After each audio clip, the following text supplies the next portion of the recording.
All right, welcome to The Explainer. Let me ask you something. What if I told you that there's a group of black immigrants in the US who actually have a higher median income than the national average? Yeah, you heard that right. It's a pretty surprising fact, and it has sparked this huge debate with two completely different explanations. So today, we're going to break down those arguments and really try to get to the bottom of what's going on. Okay, so here's our game plan. We're going to kick things off with the economic puzzle that got this whole conversation started. Then, we'll dive into the two competing theories, one from the economist Thomas Sowell and the other from the foundational Black Americans movement. After that, we'll dig into the data itself, and finally, we'll see what it looks like when you put these two very different lenses side by side. All right, let's get right into it. The puzzle.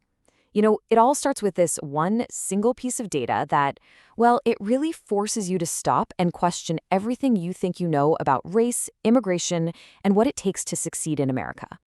So, this right here, this is the central question. This is the mystery at the heart of the entire debate. And what's wild is that the answer seems to completely change depending on who you ask. To really get why this is such a hot-button issue, let's look at the actual numbers that kicked this whole thing off. Okay, check this out. This chart just lays the whole paradox out so clearly. We're looking at data from places like Pew Research, and you can see that the median household income for Nigerian Americans, it's not just higher than for US-born Black Americans, it's actually higher than the overall US average. I mean, wow, this single statistic right here is the entire reason these two competing explanations we're talking about even exist. So how on earth do you explain a number like that, right? Well, the first perspective we're going to look at comes from the work of economist Thomas Sowell. He offers a framework that really zeroes in on things like culture and, choice. And this quote, this really gets right to the heart of Sowell's whole argument. He's basically saying that the act of immigrating, in and of itself, is a massive filter. Think about it. The people who have the drive, the ambition, the resources to just pick up and start over in a brand new country, they are, by definition, not a random slice of the population they came from. And that leads us to this key idea called self-selection. The whole theory is that, look, immigration is incredibly hard, right? It takes a ton of ambition, a willingness to take huge risks, and a lot of the time, you already have some skills in your back pocket. So what this means is that the group of people who actually make it here are kind of pre-selected for the exact traits that tend to lead to economic success. So to boil the Sowell argument down, immigrants are not a random sample. They show up with a lot of what economists call human capital, that mix of education, skills, and drive. And in this view, these internal factors, these cultural patterns, are way more powerful in predicting success than any external barriers a group might run into. Okay, now let's do a complete 180 and look at a totally different explanation.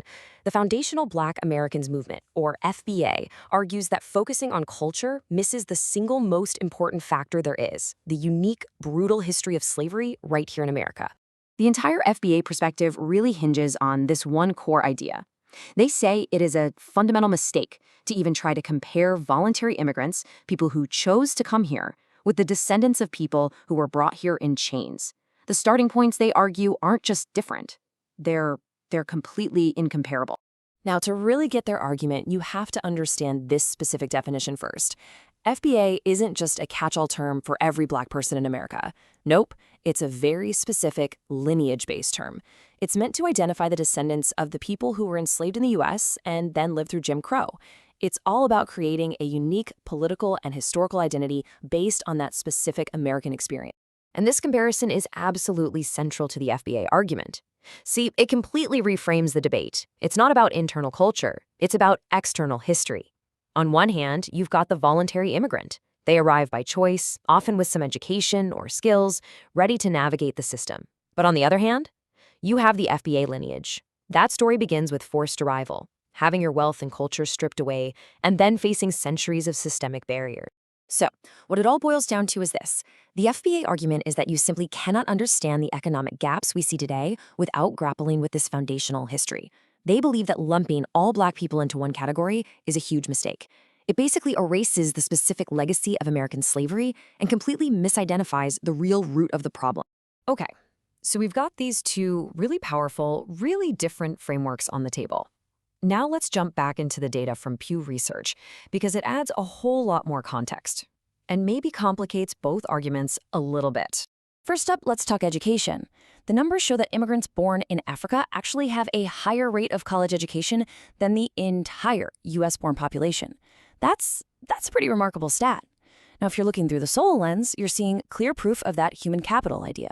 But if you're looking through the FBA lens, you see proof that you're comparing a highly educated, pre-selected group to a population still struggling with the historical legacy of being denied education.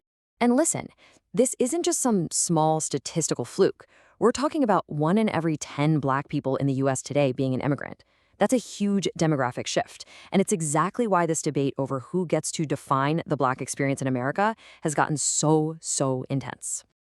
Okay, now this table, this is absolutely crucial because it throws another layer of complexity into the mix. It shows that the term Black immigrant isn't one single thing. It's not a monolith. I mean, just look at the difference here. A staggering 61% of Nigerian immigrants have a bachelor's degree or more.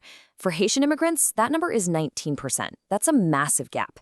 And it really complicates both of the simpler arguments, right?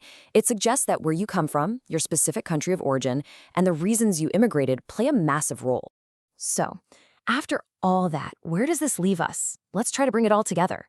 Let's put these two powerful explanations right next to each other and see exactly where the core disagreement really lies.